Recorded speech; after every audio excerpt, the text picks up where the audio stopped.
1.4를 어떻게 2로 올립니까? 그런 올림도 있어요? 표현 한번 해먹으려고 나서가지고 한다는 짓이 결국 그 짓이야? 얼굴을 80바늘 꼬매고, 아니 여기도 2시간 반밖에 안 걸렸어. 80바늘 꼬맸는데 이건 개인정보 아니야? 몇 바늘을 꼬맸는지가 나와야 될 거 아니야. 이러니까 병원장이 쫄아가지고 이런 거 아닌가? 저걸로 협박한 거 아니야? 이거 주치의가 못하는 이유가 뻔한 거예요. 못하니까. 사실 기업을 얼마나 옥죄할 수 있는지, 큰 기업 하나가 그 지자체에 가면 그 지자체를 위해 가지고 지자체가 살아나는데 엄청난 도움이 됩니다. 세금도 많이 내고 거기서 일자리도 창출하고 하면서, 울산이 뭐 지금 괜히 부자 도시가 된 게 아니라 울산이 사실상 GRDP로 따지면은 강남구보다도 높았던 적도 있을 정도로 부자 도시죠. 그런데 오늘의 울산을 만든 건 이제 현대자동차, 현대중공업 뭐 이렇게 말씀드릴 수 있는데, 그 울산에서 울산시장이 현대자동차가 1995년 이래로 대한민국 내에서 자동차 공장을 단 하나도 늘리질 않았습니다. 이유는 뭐 여러분들 다 아시겠지만 한국에서 공장 해봤자 남지도 않고 노조 힘만 세지고 노조하고 도저히 힘들어서 못 해먹겠다 이거죠. 생산성도 높지도 않고. 다른 나라 가서 공장 만들면 훨씬 싼 값에 훨씬 더 좋은 차를 빨리빨리 만들어낼 수 있는데, 한국 공장에서 만들면 이거 제대로 만들지도 못하면서 생산성도 제대로 안 나오면서 독일이나 일본보다 생산성이 훨씬 떨어진다는 거 아니에요? 임금은 오히려 높은데? 이건 뭐 평균 임금이, 현대자동차 그 생산직 평균 임금이 억이 넘습니다. 연봉이. 말이 안 되는 거죠. 지금은 저 때도 벌써 평균 연봉 1억이라 그랬는데 지금은 아마 1억 300원 한참 전 얘기인가 보다. 1억 1000쯤 되겠구나 그러면. 1억 1000 이상 되겠네. 현대차 인허가 담당 부서 직원들이 이 공무원들 안 만나게 네가 육급 네가 그 사람들 그 공무원들 네가 대신 다 만나서 네가 다 해결해라. 그렇게 명령을 내렸다는 거죠. 그리고는 울산시청으로 나오지 말고 아예 현대차로 출근을 해라. 울산시 공무원 2사람이 5급 1명, 6급 1명이 아예 현대차 회사로 출근을 해가지고 거기서 매일매일 발생하는 거를 대신 공무원이 가서 얘기하는 게 낫죠. 현대차 직원이 가서 얘기하는 것보다. 그것도 울산시 공무원이 와서 얘기하는 게 제일 낫죠. 그래서 인허가 기간을 2년 반, 3년 걸릴 걸 10개월 만에 했다. 이게 사실은 회사들 같으면 당연한 거예요. 뭐 컨설팅 회사니 뭐 무슨 회사니 하면 회사들 같으면 그 회사 업무를 제일 많이 하는 곳 당연히 파견 가서 근무하잖아요. 공무원들은 그런 일 있어요? 아니 그 일을 전담하는 것 같으면 당연히 거기 가서 같이 하는 게 맞는데, 공무원들이 그러는 공무원이 어디 있어요. 자긴 딱 앉아있고 다 갖고 오라고 하지. 근데 여기는 생각을 바꿔서 직접 현대차에 가서 하고 있고, 그래서 현대차 10개월 만에 인허가가 나서 바로 이제 올해부터 공장 착공하고 내년에 공장 완공되면 2년을 땡겼으니까 여기서 매출이 연 15조가 나온다는 건데, 2년을 땡겼으니까 2년간의 매출 30조가 먼저 발생할 수 있다. 국내 최대의 전기차 공장을 만든다는 거예요. 그 공무원이 지금은 뭐 어디냐? 그래서 이제 특진을 시켰다는 건데, 특진이 돼 5급으로 특진을 시켰다는 건데, 그 공무원은 지금 어디냐? 이번에는 또 울산시에다가 삼성 SDI의 배터리 신규 공장 인허가, 이걸 또 담당을 시켜가지고 그걸 또 빨리 당겨서 할 수 있도록. 울산시장 이름은 김두겸입니다. 김두겸. 여기 또 어떤 내용도 나오냐면, 제가 이것도 사실 일자리는 기업이 만드는 거예요. 일자리는 기업이 만드는 겁니다. 근데 문재인 때는 세금으로 일자리를 만든다고 했었죠.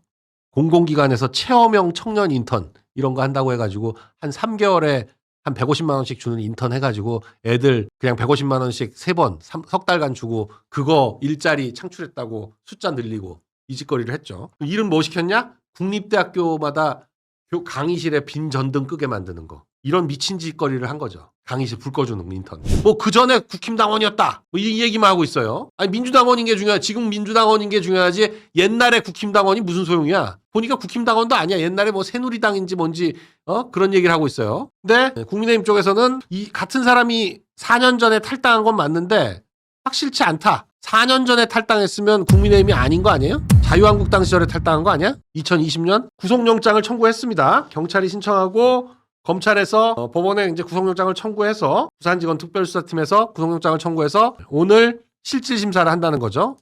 이건 뭐 오후 2시에 실질심사를 하는데 당연히 뭐 구속되죠. 당연히 구속됩니다. 살인 미수죄를 적용했는데 당연히 구속되는데, 이제 재밌는 거는 상해가 자꾸 바뀌어요. 분명히 경찰과 부산대병원에서 1cm 열상이라고 했는데 이걸 민주당에서 2cm 자상으로 바꿔놓습니다. 말을. 근데 실제 자기들 주장에도 1.4cm 정확히 출장해보니까 이 의사도 강청이라고 하는 이 영입 새로운 이 사람도 뻥은 못 치는 거야. 의사라서. 2라고는 못해. 1.4를 어떻게 2로 올립니까? 그런 올림도 있어요? 아예 올림이야? 반 올림도 아니고? 1.1도 2라 그러겠네 그러면? 1.4cm가 나왔대. 그럼 1이지. 1.4면. 아니 반 올림 몰라? 1.4면 1이잖아. 1.4가 2야? 말이 돼?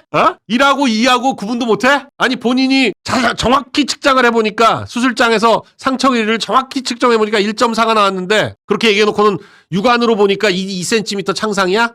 이게 무슨 말도 안 되는 소리야. 재니까 1.4인데 눈으로 보니까 2야? 네 눈깔은 그게 막 늘어나냐? 기왕이면 열로 올리지? 1을 10으로? 단위를 1 이상인 건 다 올림으로 해가지고 10으로 하지? 10cm 자상이라고 하지. 중국자는 저래요. 저 뭐야? 중국자는 어떻게 되는 거예요? 저 다 달라? 중국산 자들은 저 보세요. 10cm에서 저렇게 달라. 그래놓고 무슨 가짜뉴스야. 가짜뉴스가 무슨 가짜뉴스. 말도 안 되는 소리지. 가짜뉴스는 니네가 정하냐? 아니 소방당국하고 경찰에서 1cm 열상이라고 했으면 1cm 열상인 거지. 그걸 니네가 보고 우리가 생각할 때는 2cm 자상이에요. 그럼 그게 나머지는 다 가짜야? 그걸 왜 의사가 발표를 해야지? 말도 안 되게 민주당이 발표를 해. 주치의가 발표를 해야지. 주치의가 작성한 차트를 들여다보고 대신 발표해줘? 의사 출신이라고? 가짜뉴스란 말을 하면 안 되지. 환자의 동의하에 의무 기록을 열람한 다음에 환자의 정확한 상태를 알리기 위해서 민주당 영입부제가 인재가 해? 영입인자로서 처음 하는 일이 그런 말도 안 되는 꼭두각시 노릇이나 할 거면 의사 때려쳐라 때려쳐. 전 대한의사협회 부회장 타이틀로 표현 한번 해먹으려고 나서가지고 한다는 짓이 결국 그 짓이야. 서울대병원은 말 안 하잖아. 근데 말도 안 되는 핑계가 의료법상 개인정보라서 안 했다고 하는데 의료법상 개인정보인데 그러면 2006년도에 박근혜 대표 때는 신촌 세브란스 성형외과 교수가 나와가지고 탁관철 교수가 경동맥을 스쳐 지나가서 침샘과 턱 근육이 일부 손상됐으며 안면 근육 또한 다쳤을 위험도 배제할 수 없다. 이거 다 설명하고 몇 달 이상 걸릴 거다. 정상적인 언어생활 하려면. 퇴원하려면 일주일 이상 걸린다. 이거 설명 다 했어. 이건 뭐야 그러면. 60여 반을 꿰맸다. 이건 의료법상 개인정보 아니야? 마크 리포트. 미국 대사인데 여기도 또 세브란스에서 정남식 연세의료원장, 윤도움 세브란스 병원장, 집도했던 유대현 성형외과 교수, 최윤락 정형외과 교수. 아니 여기도 2시간 반밖에 안 걸렸어. 80반을 꼬맸는데. 근데 1cm짜리 열상 수술을 3시간을 해? 얼굴을 80반을 꼬매고 팔뚝에 신경 접합술을 하고 왼쪽 팔 전완부에 신경 접합술을 시행하고 오른쪽 얼굴 상처를 봉합하기 위해 80바늘을 꼬맸고 그러면서 안면신경이나 침샘 경동맥은 손상되지 않았다. 생명에 지장이 없다. 오른쪽 광대뼈부터 길이 11cm, 깊이 3cm의 큰 상처다. 왼쪽 팔은 전완부 안팎에 2, 3cm가량 관통상 힘줄 근육 2개 부분 파열돼 석골관각 신경부에 손상이 있었다. 팔뚝은 정형외과에서 신경 접합술을 시행했다. 상처 끝에서 1, 2cm가량 더 피해를 입었다면 목으로 올라가는 경동맥이 손상될 수 있었다. 이건 개인정보 아니야? 몇 바늘을 꼬맸는지가 나와야 될 거 아니야. 1cm면 열상이든 자상이든 간에.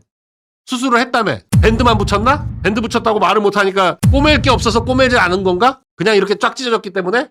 꼬매기가 애매하니까 그냥 밴드 하나 딱 붙였나? 메디폼 같은 거 하나 딱 이렇게 붙였어? 그러고는 민망하니까 면회 안 받아? 그래놓고 오히려 황당하게 지들이 서울대병원이 왜 주치의 브리핑 안 하냐고 질타를 해. 무슨 말도 안 되는 소리야. 지들이 못하게 해놓고 이해가 되지 않는다. 뭘 이해가 안 돼? 내가 못하게 했으니까 그런 거지. 환자 개인정보가 포함돼 있어 민주당이 브리핑하는 것이 맞다고 판단했다. 여태까지는 개인정보 안 들어있어서 이렇게 세브란스에서는 다 몇 반을 꼬맸고 어디가 어떻게 다쳤고 이걸 다 병원장부터 시작해서 몽땅 나서서 브리핑했나? 근데 서울대 병원장이 그렇지 않아도 민주당한테 지금 지난 국회에서도 엄청 터졌거든요. 저거 보세요. 2023년 10월 24일에 김영태 서울병원장이 아들 의과대학 입학 관련해가지고 민주당 김영호 의원이 드립다 깠어요. 아들 편입 과정에서 부적절한 혜택 없냐고. 이러니까 병원장이 쫄아가지고 이런 거 아닌가. 자기들이 저거 하나 쥐고 있으니까 서울대병원으로 간 거 아니냐. 저걸로 협박한 거 아니야? 김영태 서울대병원장 아들 의대 편입학 아빠 찬스 의혹 이거 갖고 드립다 협박해가지고 아빠 찬스한 거 아니냐고 드립다 까가지고 저거 한 거 아니냐고. 이거 주치의가 못하는 이유가 뻔한 거예요. 거짓말을 못하니까. 수술 제대로 한 게 없으니까. 의사들끼리 서로 다 아는데 하루 만에 일반 병실 이동했는데 중환자실은 있을 수가 없지. 다른 중환자들을 보기에 민망하지. 멀쩡한데. 중환자실에 뭐 혼자 있는 게 아니니까 다른 옆에 앉아있는 환자들이 있으니까 뻔히 보이니까 이게 좀 민망해. 1인실 가가지고 앉아있는 게 낫지. 왔다 갔다 하고. 지금이라도 발표해라 이거야. 몇 반을 꼬맸는지. 스테이플러로 쾅 찍었는지. 아니면 메디폼으로 갖다 붙였는지. 자기들이 만들어서 위중한 뇌경정맥 자상이라는 말도 안 되는 걸 하지 말고 헬기 이송 이제 뭐 기사들도 나옵니다. 응급환자 이송 기준 하나도 충족 못했다고. 근데도 뭐 헛소리를 하는데 부산대병원 쪽에서는 민주당 쪽에서 먼저 헬기 이송을 요청했다. 이렇게 나옵니다. 그리고 헬기 안에서 응급조치 하나도 안 했다. 이런 말도 나오고 멀쩡했던 거죠. 그러니까 이미 응급조치는 부산대병원 갈 때 다 했고 더 할 게 없는 거야. 근데 헬기는 왜 탔어? 헬기 한 번 타는데 2천만 원 든다는 거예요. 이거 헬기 특검해야 되는 거 아니야 진짜? 어? 아니 권역외상센터라고 해서 최상위권이라고 하는 부산대병원에서 수술을 안 하고 서울대병원 와가지고 수술할 거면 그럼 부산대병원은 뭐가 돼? 부산대병원도 자존심이 있지. 지들이 안 한다니까. 그래 그럼 가라 그런 거지. 헬기? 타겠다니까. 그럼 뭐 알아서 타라. 무슨 의료적으로 판단을 해? 의료적으로 판단하기엔. 누가 어떻게 헬기를 불렀고 탔고 어떻게 판단했고 이거 다 밝혀야 됩니다. 이거 다 밝혀서 2천만 원 돈은 누가 냈는지 해당이 안 됐는데 냈으면 당연히 물어야죠. 2천만 원 기본으로 물어야 돼요. 당연한 거예요. 만일에 가로등 차로 갖다 들이받잖아요? 그럼 그 가로등 가격 다 물립니다. 공공시설물 같은 거 개인이 아무 근거도 없이 막 사용하거나 부수거나 뭐 하거나 하면 나중에 물려요. 소방 헬기 진짜로 불 끄고 불나서 구조에 해당해가지고 구조한 경우가 아닌데 만일에 그런 경우가 아닌데도 어떻게 얻어 탔다? 나중에 비용 다 물리는 거예요. 당연히 물려야 됩니다. 고발해야 돼요. 직권남용에 해당하는지 아닌지 직권남용으로 일단 고발해서 따져봐야 됩니다. 의료법, 응급의료법 위반했든지 아닌지 직권남용과 응급의료법 위반으로 그리고 누가 했는지를 따져봐야지. 민주당에서 요청했다면 누가 요청했는지 보건복지위원 시켜서 했을 거 아니에요. 그럼 보건복지위원 누군지 서울대학교 병원에다 누가 전화했는지 김영호가 만일에 했다면 김영호가 서울대병원 김용태 서울대병원장한테 전화해가지고 우리 대표님 지금 서울대병원 가십니다.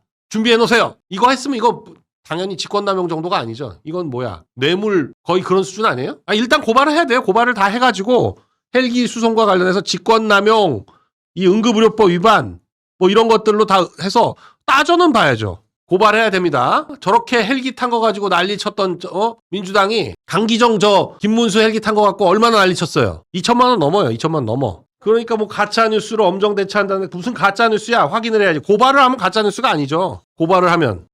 이 헬기 이거 반드시 밝혀야 됩니다. 고발을 하십시오. 이 헬기까지 왜 탔겠어요? 결국 재판 연기하려고 탄 거예요. 8일날 있는 위증재판 그리고 대장동 재판 다 지금 일단 이렇게 되니까 총선 전에는 선거하기가 힘들어졌다. 벌써 이런 기사 나오는 거 아닙니까?